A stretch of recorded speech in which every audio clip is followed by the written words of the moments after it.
gentlemen, let's call our workshop session to order. First item, discussion regarding the draft lease agreement between the County of Lampasas Rodeo Association and the City of Lampasas regarding the use of 580 Sports Complex Rodeo Arena. Good afternoon, Mayor, Council. As discussed, I guess Council before last, we were discussing kind of the agreement that the riding club had, spoke with the Rodeo Association, talked with Council. The takeaway was, you know, it shifted a little bit from what it was prior as far as what the riding club was using the agreement for. Working with our city attorney, we talked through it. Lease agreement, more like a ground lease type of scenario, is what made the most sense for what the ask was. So we went back, worked on that. We have visited with the Rodeo Association, sent them this draft copy. But there was a couple things that I kind of wanted to walk through. I'll be brief, but stop me and ask me any questions that you have anytime. So the basis of the lease is and I'll just go sheet by sheet on a couple things that I had highlighted. But the normal hours and conditions, what we did was try to follow what our ordinance is for parks. So it closes at 10. The decibels as far as sound, 85 is the max. We basically kept it consistent with what the parks ordinance already is. Now the limited extended hours, which is the 1.2.2 for special events, up to 12 times a year, still having limitations on the decibel max that you can have measured at the receiving property line. And then the leasee shall give the leaseor 14 days written notice prior to holding special events. So not to say that there's going to be 12 events, but that if we work through it with a schedule that we would allow up to 12, if that's the case, the council see fit. The next item, I'm on page 2, is the consumption of alcoholic beverages. Standard language for legality. If they're out there, they have an event where there's alcohol.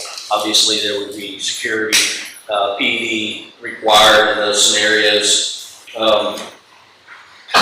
Then the stipulated administrative damages and violations of condition, which is 1.3.1, kind of goes through. Sorry, can I stop there real quick? Sure. 1.2.3A. Was it no sales of sell alcoholic beverages may occur on the leased premises? Is that type of? No, it should be based on, let's see, consumption. Just the way it's worded. It is worded kind of oddly. Because there will be, I mean, the intent was if there is sales, you know, to allow that with the, you know, proper PD there, and security. I just don't understand that. So it's no sales of sell alcoholic beverages may occur on the leased premises. Could we omit the word sell? We could. Let's see. No sales of alcoholic beverages. I don't think you can sell per city ordinance. I don't know, to another person. Yeah, I can look at that. So just word it on. I'm sorry, I'm trying to Yeah, no, get over it out.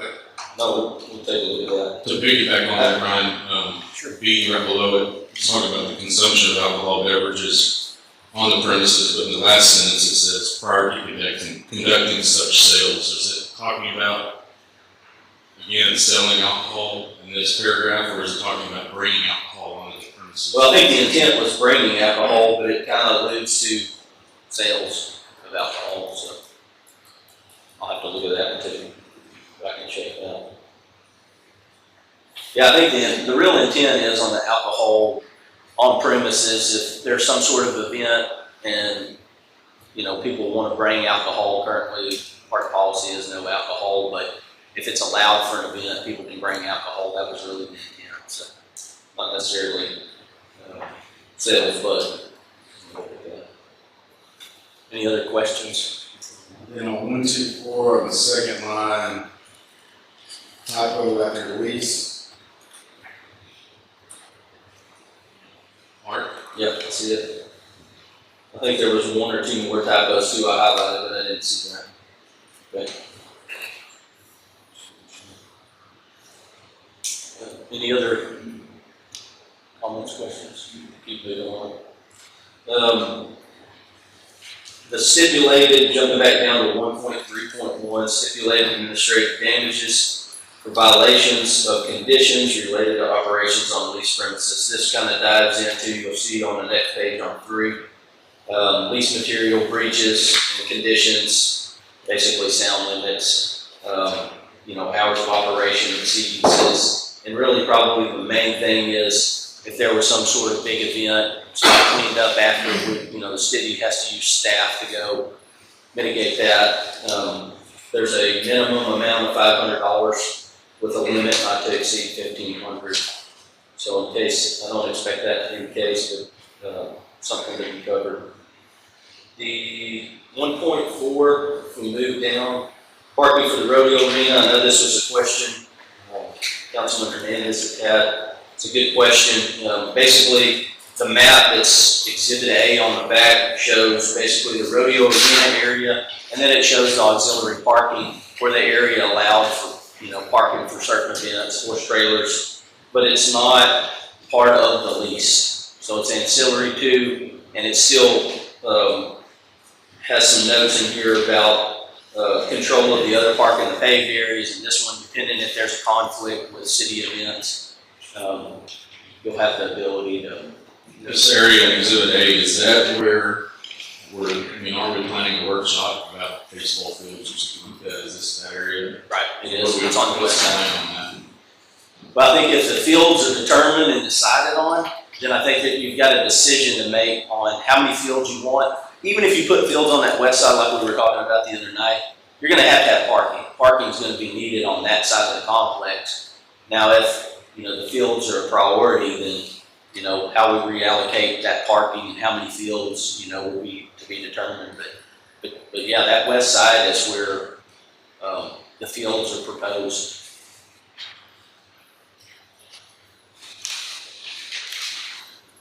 All right, I'm going to jump over page 4, Article 2 terms. So the term for this initial 1 year, commencing obviously the day that it's approved, both parties will have cancellation privileges, 60 days written notice to each party. And then skipping over to 5, the base rent for the sum of $1 the first year term, and it will be negotiated and agreed upon between parties after that first year. So come back to the table and talk about how well the events went, what kind of revenue was generated, what type of hot funds we were looking at, what sort of improvements may or may not be needed to be made out there. But it will be a renegotiation after that first year. Right. What's the fee for people to use the arena per day? The fee per day will be set, it's further in here, but it will be set per day based on working with the Rodeo Association and their fees. They're not for profit, so my assumption is the fees will be structured to where it's use of the equipment to prepare, labor, whatever it takes to keep their arena cleaned up, so those fees would be associated with that, much like we do admin fees internally. But there's no fee structure yet. So does this allow the sublease of property? No, so the intent would be if the Rodeo Association is managing the facility, you would have promoters come in for some of these events. It wouldn't be subleased, but they would be managing, that. Those folks would bring with them their insurance as well, to hold their events, to cover them, to cover the city. We'll get to the liability, but yeah, that's the intent. I just foresee, I don't expect anything, but is it, and Chris, maybe you can answer this, I know you're back there, as far as, is the Lampasas Rodeo County, or Lampasas Rodeo Association, the events that you're holding out there are going to be your events? You're not holding events for somebody else and you're subleasing it out, is that the intent, or how does this I work? guess that's different, because when you look at the 12 special. Mr. Harrison, come to the mic. I'll get out of your way.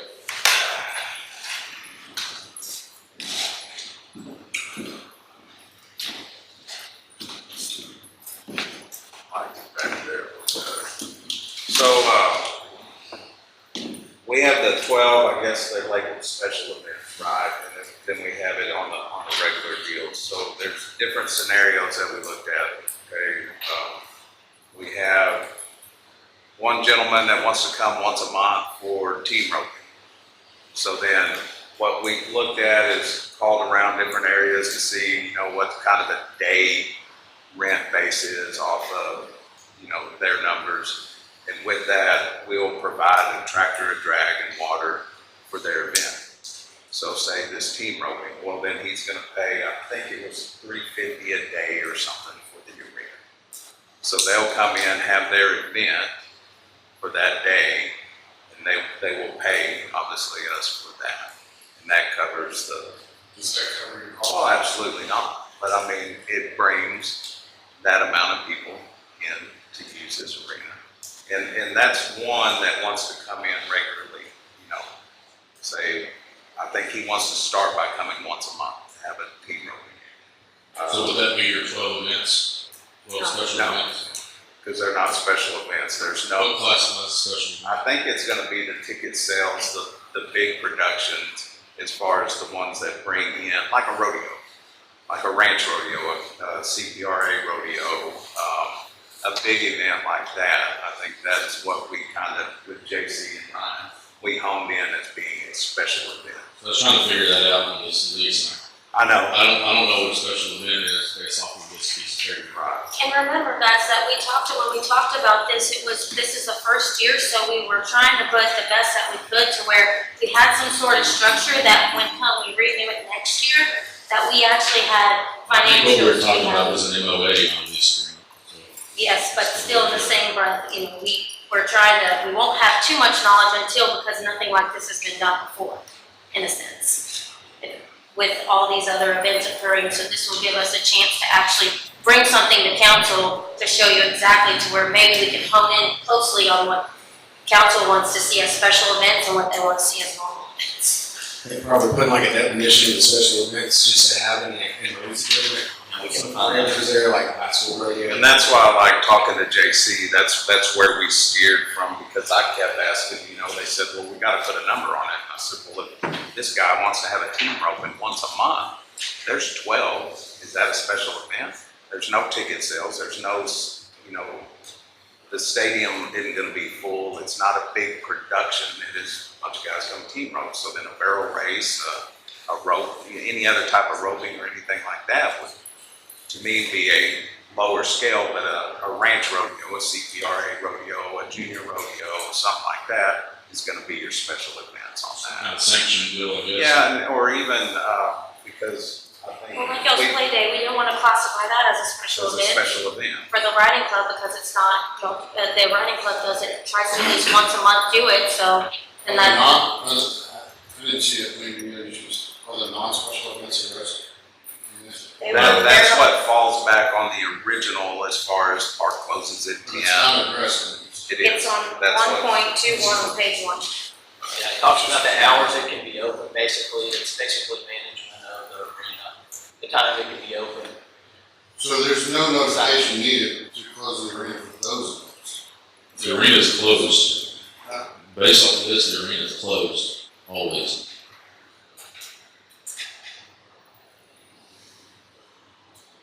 We don't come up with a definition of special events, though. Yeah. Yes. Big, I know. big show. Right, big production. I mean, whether, there's ticket sales, the ticket sales is the. And I think that would be the I mean, best like, way. we got around, you're, collecting tickets at the gate before you even drive in. That closes the entire park, Right. but, To me, that would be a special event, like I said, going I back think to when the. you're parking exceeds having any other event out there, it's a special event, when you're you're taking money in the gates and you're controlling that, it's, So like clear up any ambiguity on there, I think there needs to be a definition before we, I would agree. just so it's not set. And I know we can always change it after a year if it goes through, but something kind of like, So will the rest of the park be closed during these special events? You know, it's not. Because it is during, Well, Well, they have it it is, coordinated. I mean, yeah, that goes back to coordinating with the city. It would have to be scheduled, and we would have to coordinate that with what it is. Kind of like the Riata, when it was out there the other day, it was closed off. I mean, you had to pay to get in there, so it was truly a special year. So it was I mean, the park was essentially closed at that point. Yeah, it If I is. want to go play softball, I couldn't. Right. And I think that's, can I think that's the other piece of this lease where the scheduling and the working with the rodeo association is critical because there will be other events out there. We're gonna have softball tournaments, there's midnight madness softball tournaments. When you have those big, you know, I guess productions, and then you've got some sort of rodeo event, we're gonna have to schedule that well in advance and figure out, what are we talking on parking? Because it's limited on how much parking and if you're gonna close the park or not for a special event. So those are things that I think hopefully we, you know, it left enough latitude for us to make those adjustments and those schedule changes. But yeah, I mean, it's, we still have the authority to make a decision as far as the city.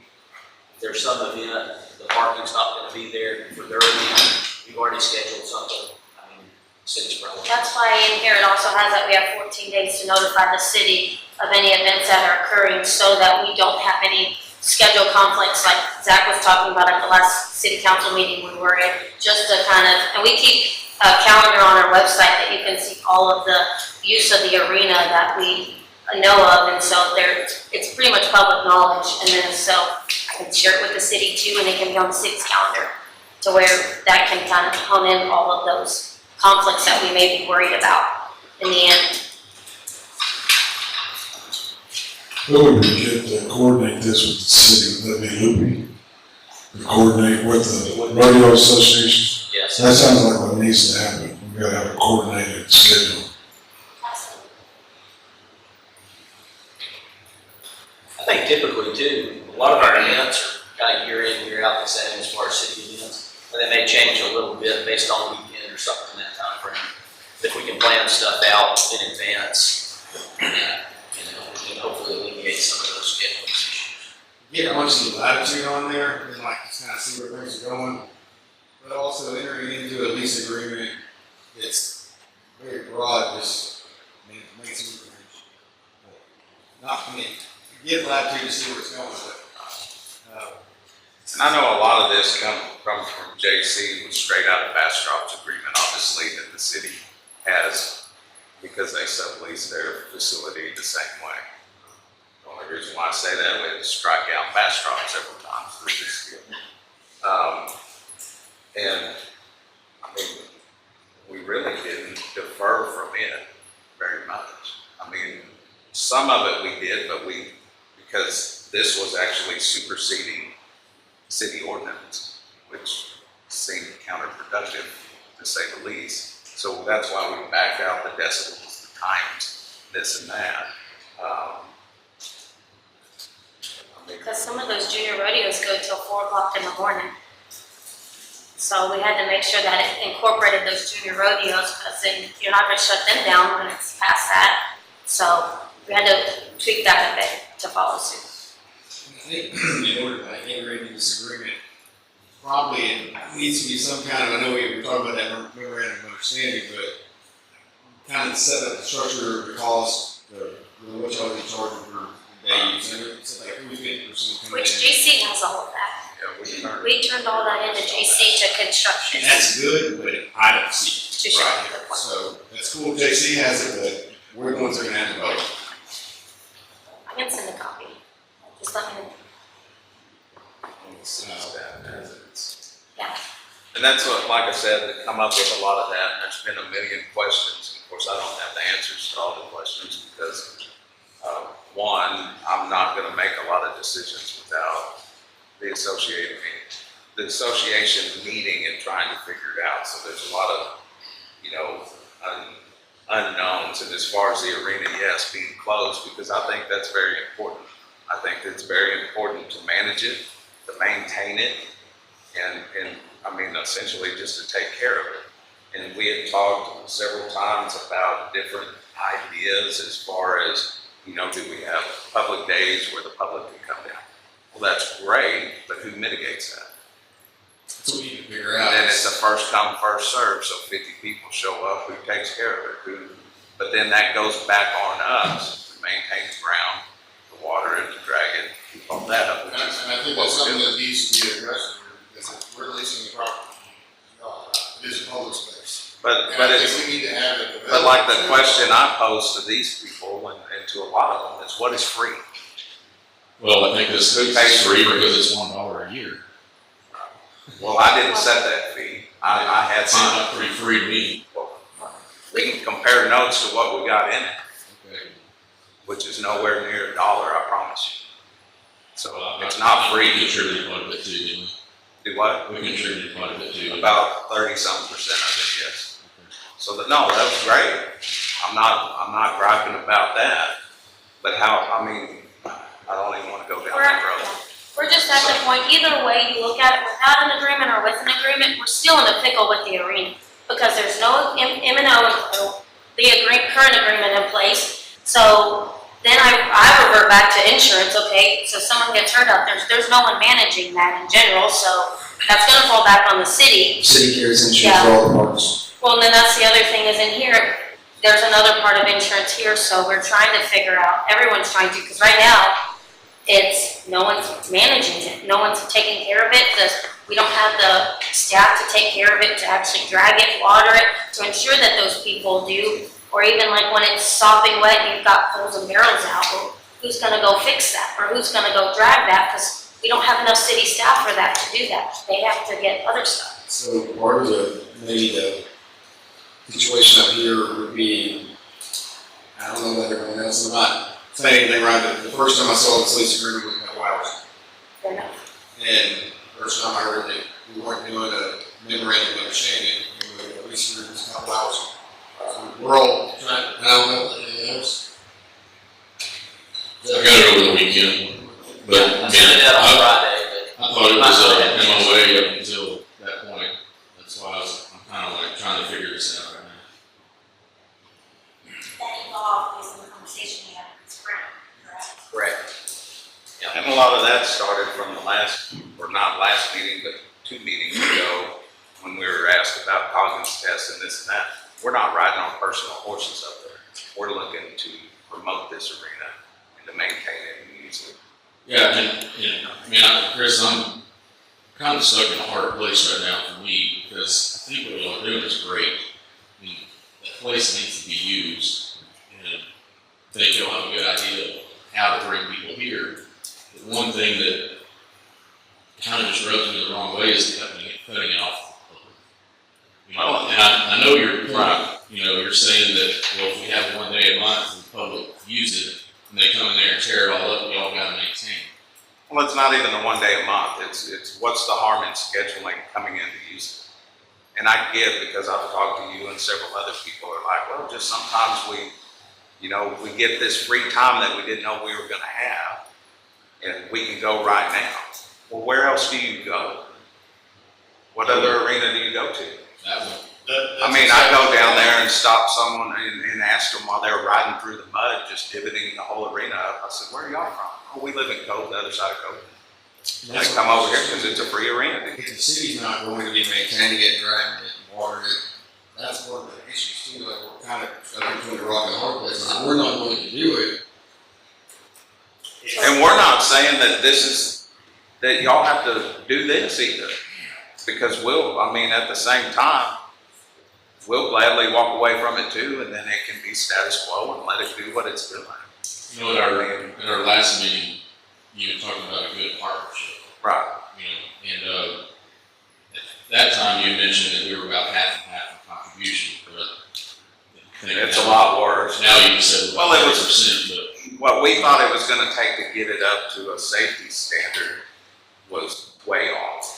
It was in a whole lot worse shape than we thought it was. yeah, I thought you had said it was about half and half after your standard. But anyways, that's a different point. But I guess my point is why, if we allow the public to use it one day a month, and y'all maintain it, y'all are getting a $1 a year lease on it, wouldn't that, don't you think that might be a good partnership? That's fine. Do you mitigate it though as a city? Y'all will schedule that and maintain it and deal with the scheduling of it being used?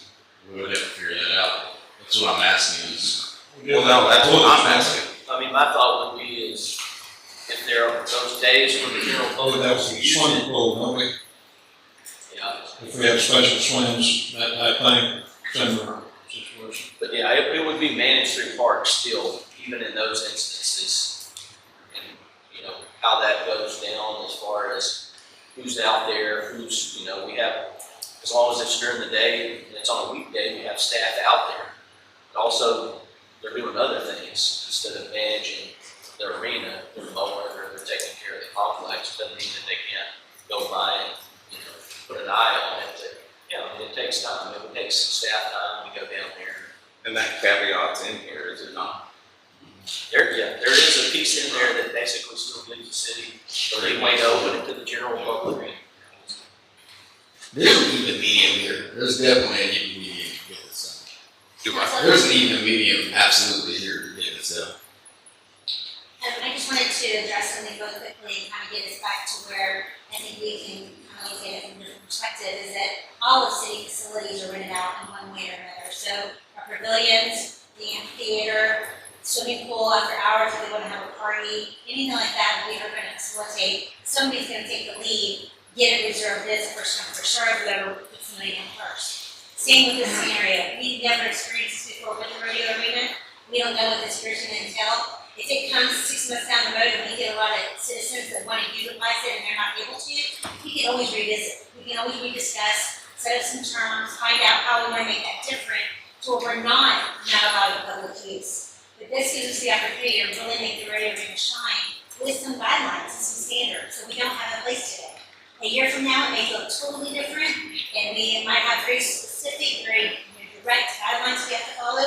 But right now, it's just gives us a place to start. And that's all. I think the caveat too, if I could just piggyback off what Becky's saying, the caveat is managing the facility. So while we have a lot of other public spaces, you know, we mow the parks, you know, we take care of the pool. This is a little different in the sense, it's not gonna be the city maintaining the rodeo. It won't be the city, you know, out there dragging and, you know, like we do with some of our parks. So just something to keep in mind. It's ended up being our volunteer hours that we're putting in to help bring some more business to people, to businesses, and help promote Lampasas that hasn't been done before. That's ultimately, like we've said time and time again, we're not here to make a profit. We just want to watch a dying legacy in this Western industry grow in a town that is able to grow it. We have the facility, so why not use it? And we're not making anything. We're volunteering our hours away from our families to do this to help bring people to town. You know, and I was trying to compare it in my head to like pools, golf course. The golf course, we have a staff out there, got a superintendent, there's, you know, folks with paying groups, fees, every person comes through, pools, and folks paying for use out there, we got full staff out there. I think it's a little bit different because we don't have people lined up, you know, pay a fee to come use the arena every day like a ticket deal. That'd be cool, but what's that situation? I think there's more people than you realize. I was on the phone nearly 4 hours a day. That's all. I've been on since this morning with people. I've been on the phone all day, but concerning this. No, me too. I mean, all day about. All that aside, okay, so if there's 20 people that wanna go to use the arena, how much would they, each one pay? I don't know, it's a good question. And then how can we staff, like, we would have to have designated staff to run that arena, to take monies to properly maintain it. And that's the rock and the hard place here. Yeah, I think that's a difficult point, to know exactly what to do, because we don't really have any other facility or anything like that where somebody maintains it for us. You know, a lot that I've talked to, I've been like $10. What is a $10 fee? Well, with 35 people or so that pay a $10 fee, well, that get a load of sand back in there. So that's something, but it's not free. Pretty good because it's paid for moving a machine now. Right, but when we coordinate it with every other arena in Central Texas, and then the covered arenas we can, I mean, the covered arenas were only like $700 a day. So it's not, you can. I mean, or that I can see. Well, really what needed to happen is those that want to utilize it for free should be calling the Parks Department and saying, hey, I'd like to schedule that. That would be common sense of practice and what's been done for every other facility we have here. So if you want to use it, call and schedule it. And it just hasn't been done. And, Do you have an audience member that may want to say something, if that's okay? You know, Absolutely.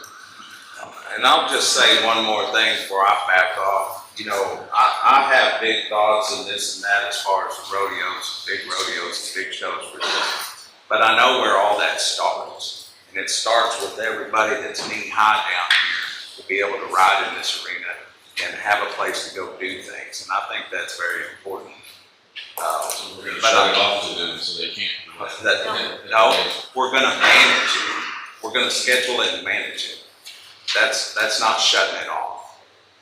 It's just not gonna be wide open at any time. It's a phone call. It's no different than scheduling anything else. I mean, in my mind. You have the warm-up arena, or kind of the making of the warm-up arena out there too as well. In the backside In of the it. backside. Yeah, we're just sanding it to keep it covered basically. But, go ahead. So I'm Bobby Moses. I was on the phone with Chris for a solid hour this morning, kind of talking back and forth, just kind of my general thought of it. My kids started riding about 4 or 5 years ago. From the very beginning, I was part of the riding club then. Lead lighting them around barrels with me running completely out of breath. Anyway, so going forward, I like to have my kids go ride. I like to be able to see other kids go ride. Chris likes to see kids out there. He's been out there and we've talked about it. So I don't disagree with the majority of everything that they're doing as far as bringing events. I think it's a good thing. I've talked to a lot of people that have a lot of interest to bring things here. There's been a lot of feedback, and I know some of the people from the riding club are here and they've talked about it.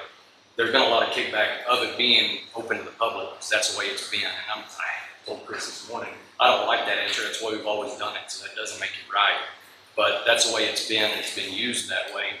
The maintenance of it has always been done from the original agreement when that arena was put out there approximately 10 years ago and it was brought through council. They sold the existing land where the arena was at and it was moved to there with the understanding that the riding club would maintain that arena for its use and it could not be closed to the public. It was part of the original discussion that I was told. I wasn't part of that. This is just what I've heard since then. And so that's the way it's kind of always been. The riding club, I'm not currently a member. I've had some other issues backed out of it for this year, but that's the way it's always been, and there's always been a handful of people that did the majority of the work out there. Approximately 2 years ago, the riding club went together, took their money that they had for a small club, and paid $10,000 for a tractor that they're currently using to drag that arena with a drag. They brought in sand. Chris has brought in and donated a lot of sand to help out the riding club too, to help it out. Is it where it really needed to be? Probably not. And they've done a lot to get it to a really good spot right now going forward. But closing it down to that many people and the opportunity of those kids, and I'm one of the ones that told him that there's days that I get off of work and it just so happens that it's a free day. We don't have baseball practice today. Let's load up and go ride. And so I don't have that opportunity to always say, hey, I need to ride next Wednesday at 4 o'clock. So that's the issue with scheduling. I look at it similar to like the baseball fields. The baseball fields the city maintains, they go, if my kid tells me, hey, can we go throw the baseball or go pitch? There's a pitching mound at the baseball field. I get there, there's nobody on the field. We go and pitch. Did I call and schedule anything with the city? No. Did I need to? Never have, and I've never talked to anybody else that's done that, just to take their kid out there and throw a baseball. So I kind of look at it the same way. I understand there's cost involved with maintaining the arena, and like the little club has done the best they could with a few people and the money that they had. So that's the biggest, my biggest concern, and a lot of concern that I've talked to fellow riders out there, is being, with at least the look of it being shut down. And like to Zach's point earlier when he was talking about right now, in the lease agreement, there's a lot of lateral area for you're kind of writing a blank check at that point, saying, we give you the lease and now you can do whatever you want without having some of those parameters set from my perspective. Just my thought. You know, the weird thing too there, when you think about like comparing the baseball field to the arena, it takes a lot to mess up a baseball field, probably. But to folks that don't know when they should or shouldn't be on the arena, like most folks that are probably using it, go out there and do tons of damage. I think that's like part of the problem too, is trying to figure out how do you keep that from happening. Sure, and I told Chris the same thing. I have no issue because with the riding club, it's been the same way. We've told people the arena's too wet, stay out of it. At the end of the day, we were told, or I say we, as if I was part of the riding club, was told you can't lock the gate and keep people out of it. We've had events where there were softball tournaments, and we come in the next week to ride, and there's been people with UTVs cutting donuts in there because we weren't allowed to lock the gate. So you gotta find that like even medium. So you do have to find that happy medium for sure. You know, and as far as the upkeep in the city, for the last 3 years, I've taken my personal tractor down there and mowed outside that arena before our special events, especially, and sometimes before our play days, just because the city maintained from the hill and the top by the playgrounds and soccer fields, they never touched anything. Your warm-up area behind there, I established that with my tractor, pushed rocks out of the way, and shredded it just so we would have a place to try to warm up horses away from the trailers where other kids and other people would have. You know, I'm not involved with this right now. I wouldn't mind helping out or at least throwing out opinions. I'm good at throwing opinions around. But, you know, it's just my opinion at the end of the day is what it is. I think there's gotta be a way we're all working together to do what everyone wants to get done, which is increase quality of life here, give kids an opportunity. The events they're talking about bringing in are great events. I tell you what, they're talking about they're not going to fill the stands. I guarantee you a majority of those, my butt and my kids' butts are going to be in those stands watching because we're enjoying it. And hopefully at some point they're entered up and running into twos. Probably I think at the end of this, everyone's gonna be a little mad and a little happy. Yeah, you're never going to make everybody happy. Everybody in this room knows that.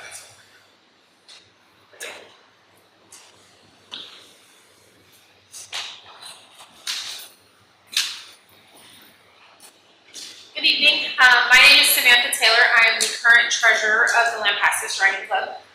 I'm here to speak for us little people. I do like the idea of bringing the events in because I think that would be great for the town, great for the kids that love rodeos. I mean, if the kids and I can go, we go. I do have a couple things I would like to speak out for us little guys. One is there is no way we are going to be able to afford $350 a day. We have about 6 events a year, and then any money that we earn from sponsorships or anything like that goes to day prizes. We always do a first place for overall for that age group, and we have 9 age groups. So one day right there, that's a minimum of $100 to $150 in awards for that day. Any money we have left over, we automatically have a tractor fund and arena fund, and thankfully, you know, y'all donated a bunch of money to go to the arena or put a bunch of money in, and so has Chris, that we're able to not worry about the announcers booth falling in on us, and we're not worrying about sand like we were before, because that's what some meetings were prior to that, is how much sand are we going to need, and how are we going to be able to build a new announcers booth. But thank you guys, and thank you, Chris, for giving us that option so we have something more stable and better for the horses and everything. But $350, we're little people. We cannot afford that every event we have. There's just no way. Right? This year so far, we do still have 4 more events that you are still able to compete in to qualify for year-end awards. As of right now, we only have 20 members, and that's $35 per member to ride. So that $350, we would have nothing by the end of the season. We do have a lot of people that go in and ride in the arena. I do my best to be like, hey, it's wet. If I can get some pictures, I go down, I get pictures, I post them. Please do not ride in the arena. I mean, I'm opening a business. My husband, he's the president. He works, our VP and secretary, they both work as well, full-time jobs, and we live in Lomita as well, so I cannot police that arena all day long, every day. If somebody wants to go against me on, oh, well, I want to go ride anyways. All I can tell you is please don't ride. It's a safety concern for you and your horses, and obviously we don't want the arena torn up. It was also mentioned on maintenance. A few weeks ago, I received a message saying, Riding Club, please don't worry about dragging the arena every week anymore, because if we were able to drag our arena chairman, which he wasn't able to make it today, he would go down and drag that week. If it was before a big rainstorm and he could go drag, he was down there dragging. Or if somebody else that, we had other members of the club that would also go down and drag if they were able to. But if it's soupy, we can't drag. We would get the tractor stuff, and I'm sorry, our tractor's a dinosaur, but it gets the job done. So we also have our cleanup days. My husband and I have personally gone down there and mowed. So the arena not being maintained recently is we were told to not go down there and drag anymore. So I feel that can't be placed on us, because if I'm told to not go do something anymore, then okay, I'm assuming it's being taken care of. Who told you not to go drag? I was told by a previous member that Lance Tucker told us that we were told to no longer drag, that it was being taken care of. So I don't know where that came from, or if it came from Chris or somebody else on the Arena Association, but we were told it was being taken care of to no longer go down there as the club to do it. But we still have our cleanup days, and we make sure everybody polices their area when we leave. I can definitely get my crew and our other officers meet up with everybody and be like, hey, we're gonna go back to doing once a week. Just because I don't want that put down on us, and that we were not taken care of when we were told not to drag anymore. Has anyone push all down and say it hadn't been maintained? She had made a comment about the arena not being maintained recently, and if we're told not to drag, then I guess my hands are tied, because everything with the association's new, and it's, where's that fine line on who do we listen to? Do we continue doing it? And I'd be more than happy to get us officers involved in going down and dragging again. I have no problem with that, but I don't want it to be, oh, well, it hasn't been maintained. Well, I was told not to do that, so I feel that should not fall on the club. I think what she was referring to, and not to interrupt you, is the fact that when we went in, and I personally potholed and shot grade throughout that whole arena, that there were places with less than 1 inch of sand in the arena, and huge amounts of that arena, there was less than 1 inch of sand.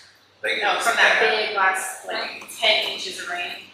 No, this was prior to any rain, before I even started working on it. I know Prior we to just- that, I mean, and it's not, I think it's not that nobody's, at least from my end, is saying that y'all have to try. I get it. That's why I donate. Why I've always donated my water truck and stuff like that, is to help, because I think it's important. Which we greatly I mean, appreciate I that, all you really really do. help. It does, but I think that was a lot of context. And as far as, like, my stance has been the whole time, since we've been mitigating this through not only the council meetings, the city staff, and the city attorney. And like I told you the other day on the phone, 2 things. One, I can't make any decision right now, because there's nothing binding.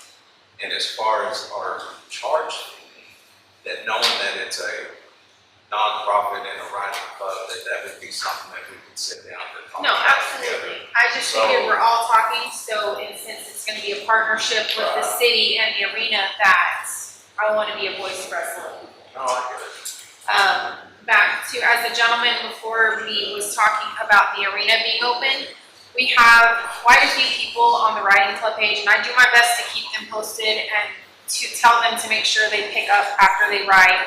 There's a lot of them, like you said, it's a beautiful day. Okay, well, I'm off work early, let's go ride. And there's a lot of people who do not have an arena at home that they can ride in, so they rely on that arena to go ride in. As of not locking the gates, the big, unless it was taken off, the big gate at the end of the arena towards the woods has a lock on it to try to keep ATVs, vehicles, and motorcycles going in. And there's a little gate at the opposite end of the arena closest to the hill that goes up to the park. That one is still unlocked, so people can go in and ride. So we only locked the big gate to try to keep motor vehicles out. But, thank you guys for letting me come up and speak. Thank you.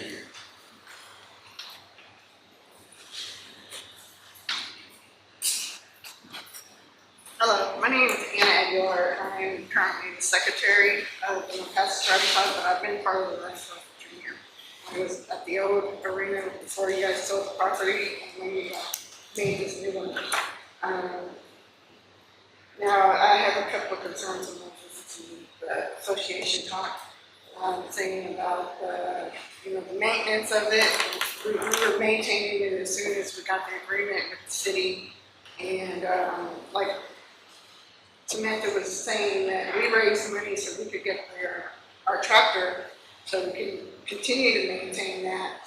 And I'm not saying Harrison didn't contribute, because he did a lot, for us, helped us even get that arena, to close it off to the public. And for him saying he's getting quotes from other places, well, those are private property. This is city, and I don't know if it's a county. They're actually city-owned, all the ones that we referenced. They're all city-owned arenas. So I don't know which ones you reference. You just said, Everywhere from property. Wimberley to Burnett. Burnett was one of the main ones. We looked at the private ones as far as what covered arenas. Right, were covered for. arenas. Right, those are So privately private, owned. But like the city of Marble Falls, Wimberley, Burnett, Johnson City, Johnson City. Lincoln County. Everything is within right. But they are all city-owned facilities.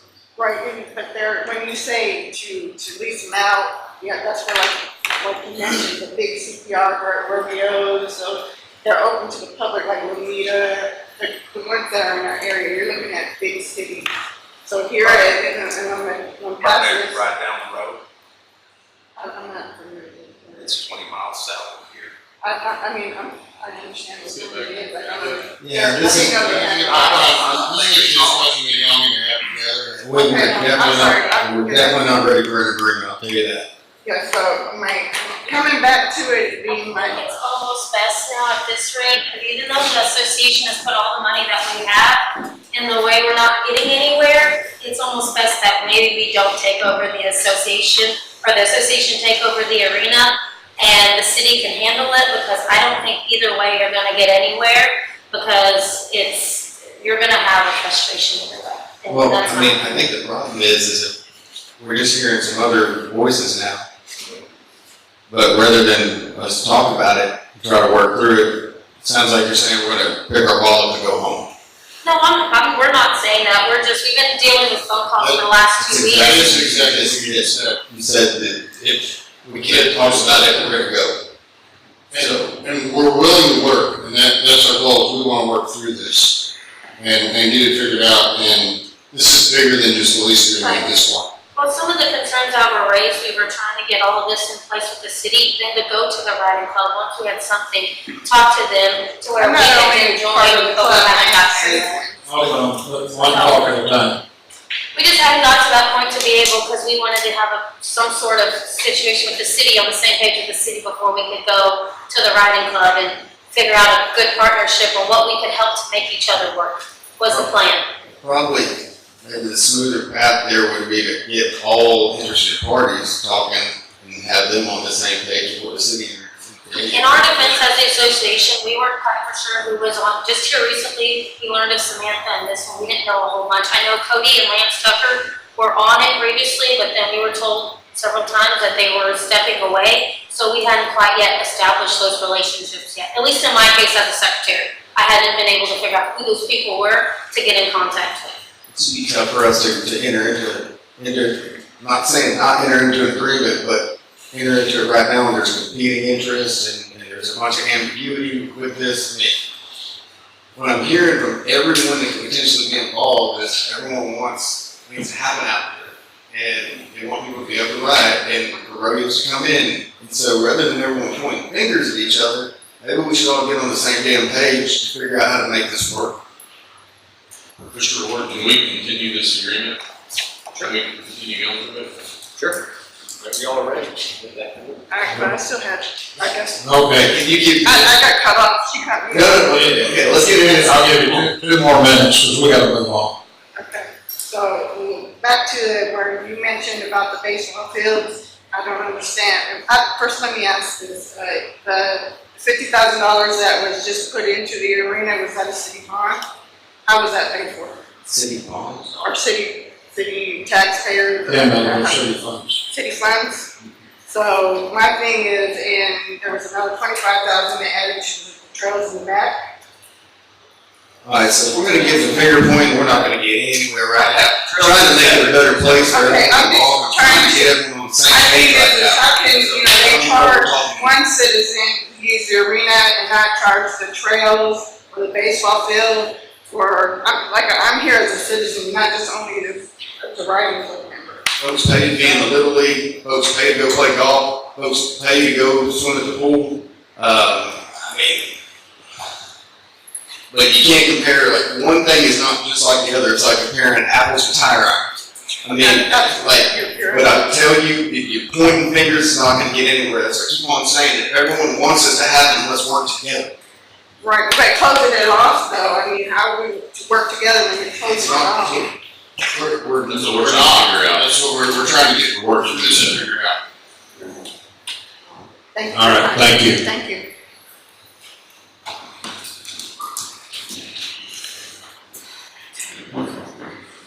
Mayor, council,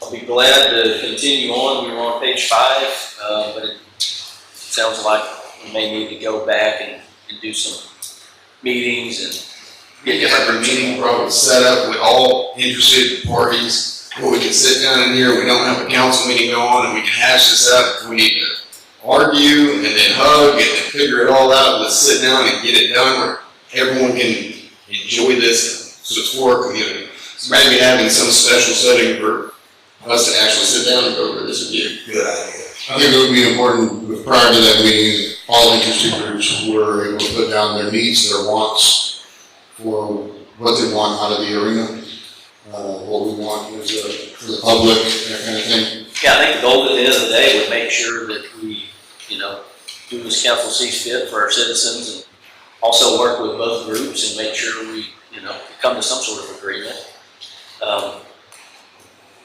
So, Multiple organizations can have something someplace, but it seems like the rodeo association has got some momentum right now, but I don't know if we can all work together. All need to be pushed out, and it's crazy. I don't think anybody's thinking that. I think we're just kind of in a blind spot of like all of a sudden there's a rodeo association out of nowhere, and we're like, well, this is my first year doing this as president. My name's Tyson.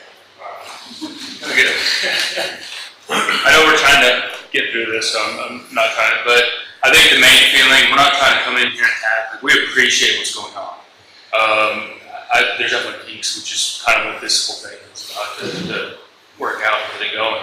But we just kind of I feel like we're blindsided, all of a sudden, there's a rodeo association, they take care of it now. And there wasn't really much of a discussion, but it seems like the rodeo association themselves are also working out what they're doing. So I think we're all kind of in a limbo period and a transition period.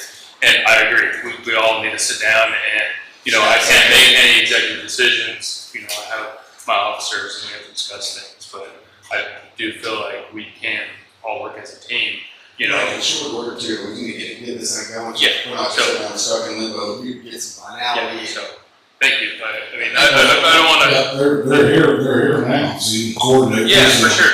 When Yeah, we go to the next topic, you can coordinate with them. yeah. I just want to say, we're not coming in here hostile, oh my gosh, you guys are taking over.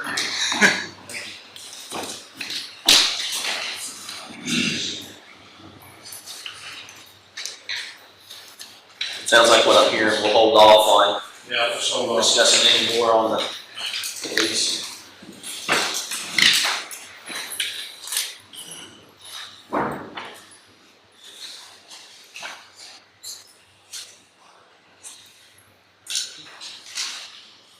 all right, we'll move on to number 3, discussion regarding updated water conservation and drought contingency plan.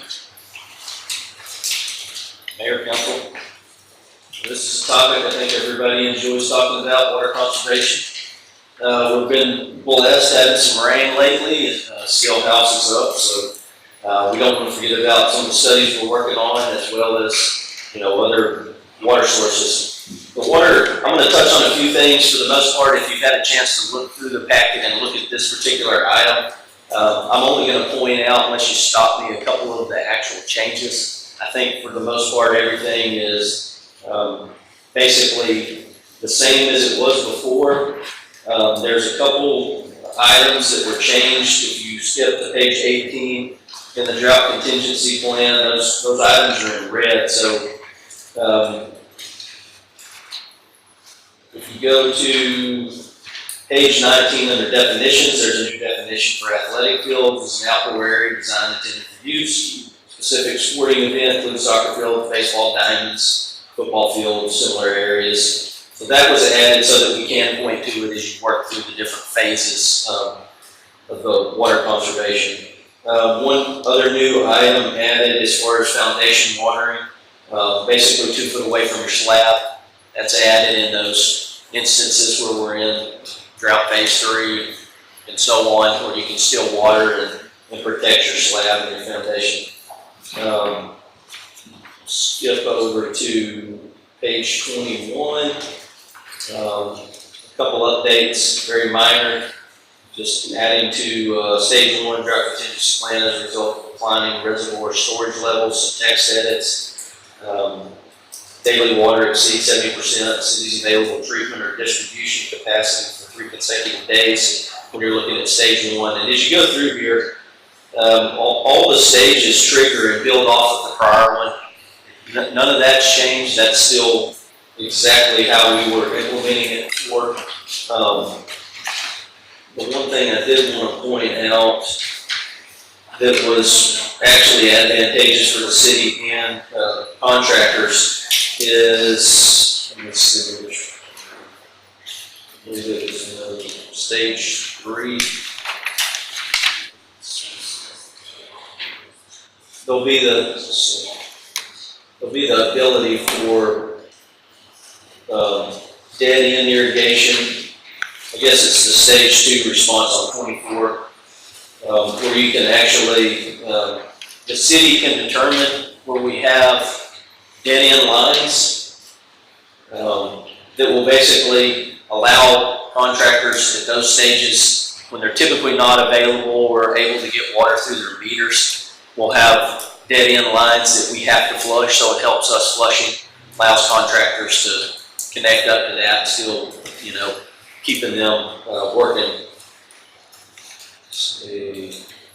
And most of these are just, as you go through, are the same, through each phase, just adding in some of those definitions. So overall, as far as change goes, those were some of the big items that were added in the contingency plan.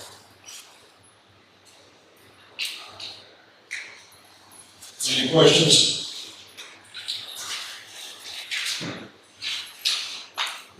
Thank you, Mr. Ward. Thank you.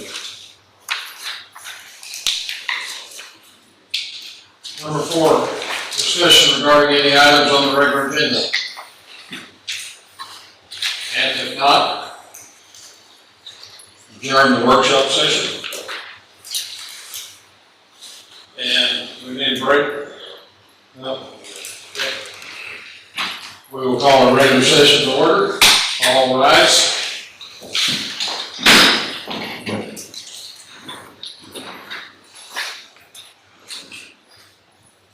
Let us pray. Dear Heavenly Father, we thank you. We're so grateful to be in this great city and this great facility surrounded by good people on both sides of the podium and up in the chairs.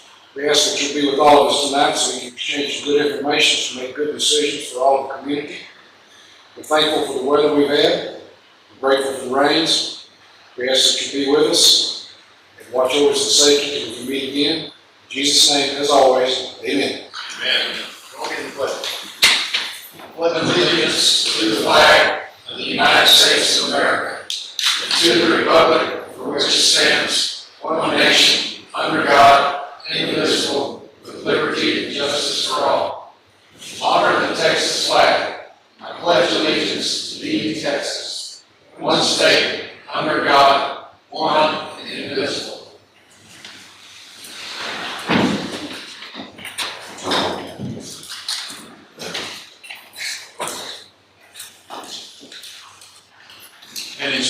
comment who desires to address the city council on a matter not included in this agenda may do so at this time.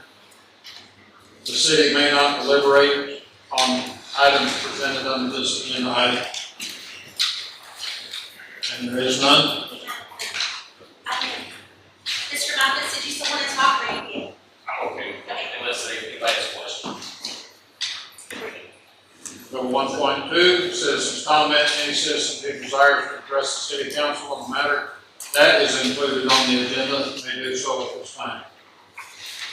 And there is none. Public hearing to receive citizens comment regarding updated water conservation drought contingency plan. Mayor and council, this item was briefly discussed during workshop. And in your packet, you had pages 1 through 20, which was the meat and potatoes of the actual plan itself. I do have the 111-page document at my desk for me to look at everything, which is all the regulatory requirements. We're going into doing this plan. We have to do it every 5 years. We did engage Joe Roy to take care of this for us this year, and that is what you're asking to be considered for this year. Any questions?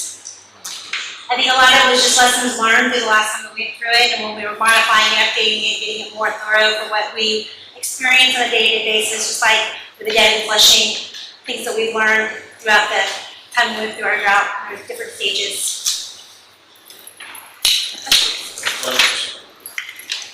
Thank you.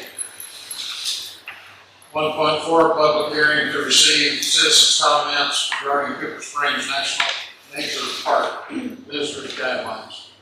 Mayor and council, then this item was brought up for some specific guidelines and rules. Some of them are actual ordinances that we already have for our parks. Some others are actual additions to that. It'll be primarily for Cooper Springs. Mr. Neil Lovell is here to kind of go over all the details with you, but I do have it in your packet as well to review. We will do this as an ordinance. That way it'll be in our code of ordinance going forward.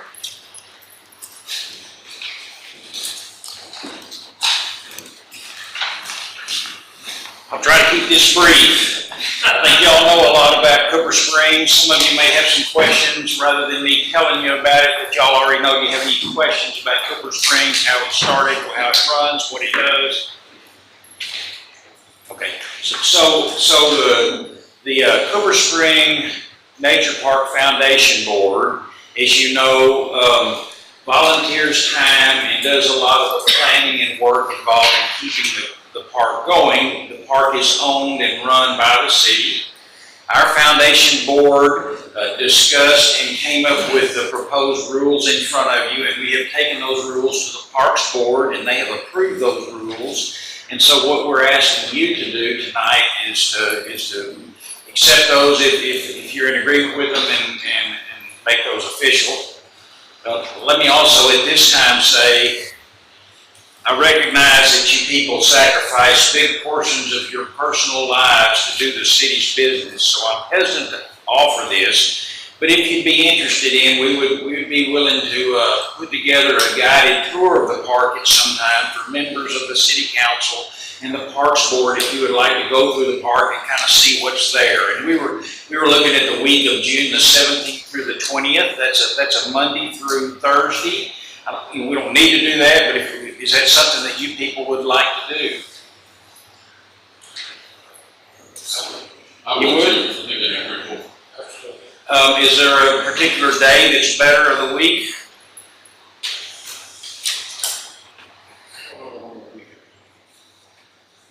That's a Monday through Thursday, June the 17th through the 20th. Any day but Thursday is good for me. Any day but Thursday. I'm sorry, Wednesday, Thursday, Monday, Tuesday. Monday or Tuesday? Anybody have a better day, Monday or Tuesday? Usually work better. Monday, So Tuesday? Tuesday sounds good. Tuesday, okay, Tuesday, June the 18th. And we'll extend an invitation to that to the Parks Board, and we look forward to that. Do you have any questions or comments for me about the rules? Dr. Lovell, I have a question. Yes. First off, I don't disagree, but I'd like to more define no drones allowed. Does that mean no taking off and landing, or what if somebody flies one in from, I mean, these things go a long way and they go high in the air. Is there a ceiling? I mean, how do we regulate that? Where did they put it? And I totally agree, no taking off landing, that shouldn't be happening. It affects the park, the birds, everything. I don't know what's appropriate, I don't think that we discussed the specifics of that. And then how do we enforce, I mean, I get it, we can enforce something taking off. Would it be appropriate to say no low drones flying over the park? Is that something that's enforceable and doable and within the city's jurisdiction to do that? I don't know. I don't know. I mean, you can make rules for the park. Can you make rules for the airspace above the park? I don't even know if that. Well, I don't know that we can because Yeah, I was. in FAA's, there's, I don't know all the rules in my pilot, but I know there are rules in place. That's correct, there are FAA rules. But controlling that and monitoring that and managing that would not be something that, typically the city's gonna be able to enforce or do. I mean, a lot of those drones, I'm sure everybody's seen videos of that, they have mechanisms to take them down that basically are netting, like a netting gun to shoot them down and bring them down over certain areas. We don't have that type of setup on our PD, so. Well, let's do it. We wouldn't be able to enforce that right now. But I think to their point, even if it's posted, it might deter. It might. Yeah, sure, no, and I think that's kind of really where this report goes to, is it's a posted rule that deter. So would you rather? Keep an honest gal honest, basically. So you want to post the rule and we'll just worry about enforceability if that ever comes up, which I'm sure you won't. I was just curious, have y'all had a problem with that, Dr. Little? No. And I would be okay if we just made it no taking off or landing in the park. I mean, if that's all we can enforce and we want to have an enforceable rule and we can enforce that. I'm not opposed to, just saying no drones, I'm just asking the question. Yeah, no, that's fine. It was just If you're happy with it, let's leave it like it is, and if it becomes a problem, we'll deal with it. Anything else? All right, thank you. thank you. Mr. Little, Dr. Little, what time on the 18th did we discuss? Do you have a time yet? Yeah, thank you. 6 o'clock, is that good for y'all? Still have plenty of daylight, starting to get a little bit cooler. You ready? I'll make it up. My wife's in class at 6, so I'm gonna take care of her kiddo. So maybe we can do it during the day? Yeah, we're I mean, if we get during the day, that's fine. I'll just bring it with me. okay, yeah, bring your kid. Yeah, there you go. Okay, so 6 o'clock on the 18th. Very good. Thank you.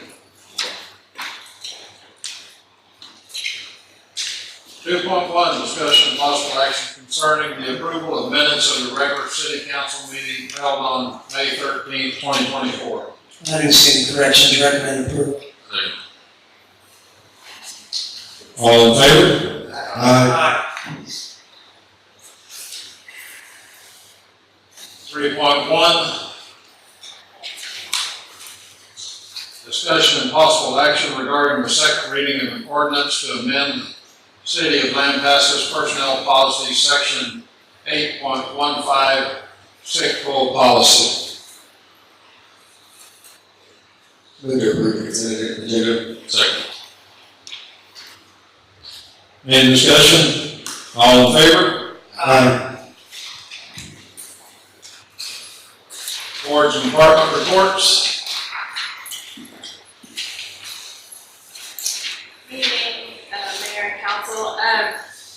You should have a sheet at your seat that looks like this. So I'm gonna make this pretty quick as well. This is a good sheet. Do what? This is good. Thank you. This, first of all, the library is staffed with 2 full-time and 3 part-time staff. And we are open 44 hours a week. That's Monday through Thursday, 10 to 6, Friday, 10 to 5, and Saturday, 10 to 3. So on your paper there, we're, as of the end of April, that's what I'm going with the past year, 28,326 physical items in the library. And our patrons also have access to 31,038 downloadable items, which is e-books or e-audiobooks. We're part of the consortium, so we're able to have access to that large collection. So that's a total of 59,364 items that our patrons have access to, which I think is good for a local our size. In that year, we had 40,055 visitors through the door. I think actually a big portion of that was barbecue for books. Actually, that was a very busy day, but we had almost 52,000 items checked out during that time, and we added 2,302 to our collection. I did not give a number of how many items were weeded from the collection to make room for these 2,300, but it's probably pretty close. And we weed based on usage mostly, and condition of the book. So, and it's mostly fiction that, you know, they don't last forever, aren't interested in the old ones anymore. So those are the ones that get weeded. We had 859 kids registered for Dolly Parton's Imagination Library. That was 138 that we had signed up in that year. So that brought us to the 859, which is 507 that are actually active and 352 that have graduated, meaning they turned 5. Also in that year, we offered 135 programs. That's for all ages. Included there, and we had over 2,900 in attendance at those programs. That included summer reading, which was a big part of those, that number.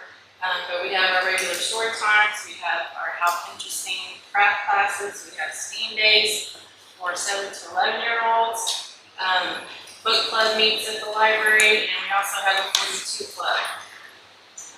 So those are our regular programs, and then we have special ones, like Lance Tonakira. I don't know if many of you were able to come to that. We've had escape rooms, we had the Explore Lampasas series of programs over that last year, so special programs like that also, in addition to our regular ones. And during June of last year, the kids and the teens read 51,691 minutes altogether. So it didn't quite meet the goal. I think the goal was like 80,000 minutes, but we still read a lot. And then finally, we had our Catherine Messer Community event on April 27th. We had 14 chairs that were painted for us. They were all based on books, and we raised over $1,700 for those chairs. So they were all really good too. So we have some talented people here now. I think that's all I have, unless you have any questions. Thank you. I was just gonna say that my 4-year-old is doing the graduating thing, from the Dolly Parton. Dolly Parton Imagination Library, and he was super stoked. I guess y'all mail him A postcard that he graduates and gets his library card. Yes. So I think that's really cool. I appreciate it. Yes. Yes. You can get your own library card when you're 5 years old. So yes, that's a big deal. Thank you. Thank you. 5.1 City Managers Report. Mayor, Council, I'll be glad to go through the manager's report. He's included it. If there's questions, I'd be glad to run through it. I'll leave that up to council's discretion. Questions? There are a couple dates that we need to touch on them while we're there. Under LEDC, suggested June 17th meeting that he had mentioned. Is there dates there if that works, and then time we could set. That's on Monday, is that correct? You good? You want to do 5:30, like we normally do the workshop? 5:30 works.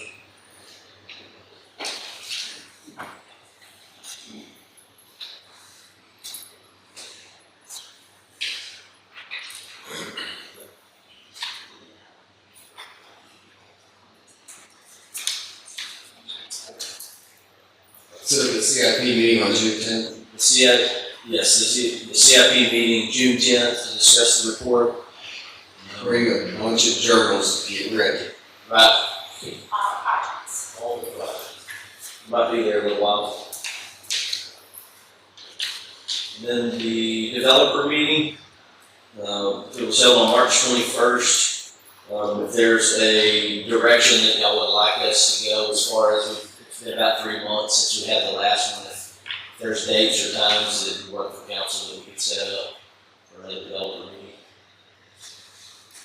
Eric, what do you think? Is that finalized?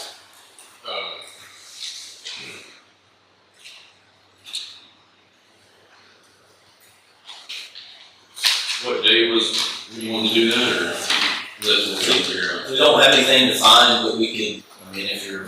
Talking about quarter, right? Is that what you Quarterly. said? That's correct, so we're about at that 3-month mark. Yeah, I'm sitting here trying to figure out when, because we're gonna be gone some of the service. And I knew that would be difficult when our folks are out of town. And we can kind of tentatively put some dates together on where we want to meet again. And kind of do like where we were, what we talked about, Let's do that. the infrastructure and the infill, and then kind of come up with an agenda and go for the date. Are we gonna, at any point, do we plan on talking about, some of those ordinances and revisions that were discussed at the last meeting? As far as zoning, that, yes. It is something that we do look at. It's not something that we've actually put together a timeline on at this point. If there are areas that we need to improve on, then it's something that we can definitely make a priority and start working a little bit at a time. Several people that attended that followed up asking me where we're at. We're working on that, so. Okay, all right.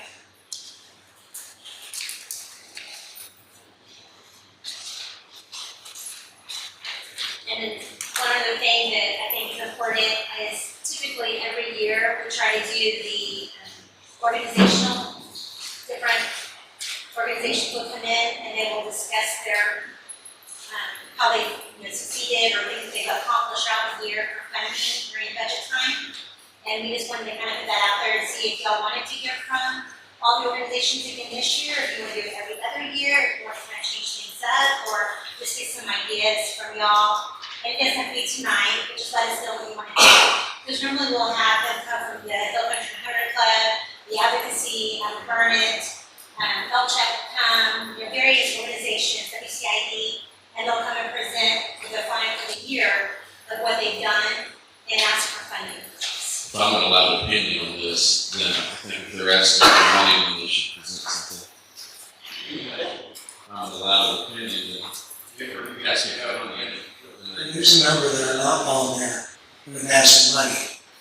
So we're beginning to create something this Do you think would it make sense if we tried to load up on like 1 or 2 workshops or sessions that we can just try to all come in? We normally invite them to one meeting, so we'll have a workshop meeting where we have nothing but them they present, and they'll present all of their annual reports to us. So whether it's WCID, the Hill Country Hunter Club, the Advocacy, they'll come in and they'll tell us where the money goes and how we, as a city, is assisting with funding. Can we try to do it like one time, do one meeting? You're talking about all the groups together at one time. Is that right? I thought we were doing time. You have. Heard them at different times too. You were in a different. Maybe the meeting was just so long, it seemed like We normally, what I did last year is I sent an invite to all of them that we do typically fund throughout the year and invited them to come. And so we normally have about 5 or 6 will come and present to us. I guess I'd like to know, as we go into the budget for this year, who would be appearing, so we can talk about it during the budgetary process, and then have the money allocated and see where we're going. What I can do tomorrow is put together a list of those that we do fund, send it out to y'all, y'all can review it, and let me know how you want to proceed, and then we can set that meeting. Thank you. Thanks, Mayor. How do we do that, Becky? Each member on the council gives you feedback individually, is that what you're looking for? When I send an email to y'all, yes, I want you one at a time to reply back to me to make sure that we're not as compliant to what Yes, the needs. that's what I was Yes, getting at. absolutely. So I will send you the information, letting you know, here are the organizations, and here's what we fund for them every year, and then what they provide to us as far as their invite to come and visit with us and what their information they provide. And then we'll go from there, setting a time to meet with them. Normally we do it in June, so it would be, if we don't do it June 10th because we have a CIP, we can maybe do it the next meeting if you want to. The 7th, well, that's awesome. Okay, and then one last thing I just wanted to touch on, is the solid waste RFP, put it in here in the manager's report that we are getting ready to put that out. So about this week as far as newspaper publication and start getting bids, we got a 3-day window. And then I did the same with wayfinding. Wayfinding also went out for proposals, and that was actually in the rights paper. So we're doing both of those. Okay, especially with the meeting with the LEUC, we're gonna do that June 17th at 5:30. Yes, Okay. that's gonna be an off council, so that'll be the following. So June 10th will be our next council meeting, we'll do that on June 7th. Other than the June. Sounds like. Over here.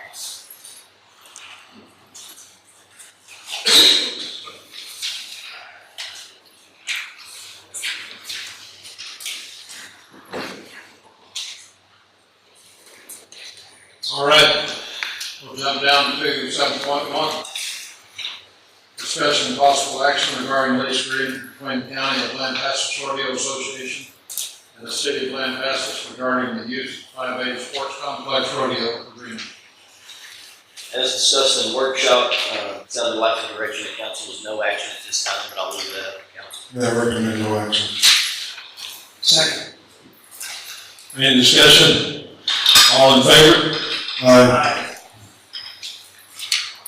7.2, discussion and possible action regarding the approval of the first reading of an ordinance to adopt updated water conservation and drought contingency plan.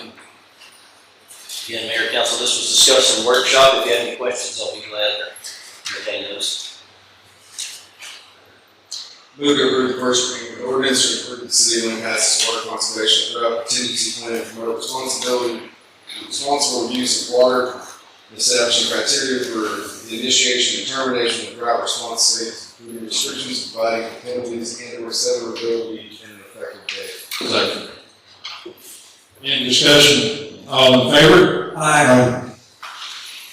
7.3, Thank you. discussion and possible action regarding the first reading of an ordinance to adopt Cooper Springs Nature Park visitor guidelines. Mayor and Council, this item was discussed during public hearing, and just I'm just asking for consideration in the first reading of the ordinance. I do want to point out that in the ordinance itself, the wording of the sign is a little different than what was presented from Cooper Spring, but it has the same intent. I just changed up to County Mayor what we do today. I'll make a motion to approve the first reading of the ordinance to add Cooper Spring Nature Park rules and visitor guidelines in the City of Lampasas Code of Ordinances. Second. All in favor? Aye. Move to adjourn. All in favor? Aye.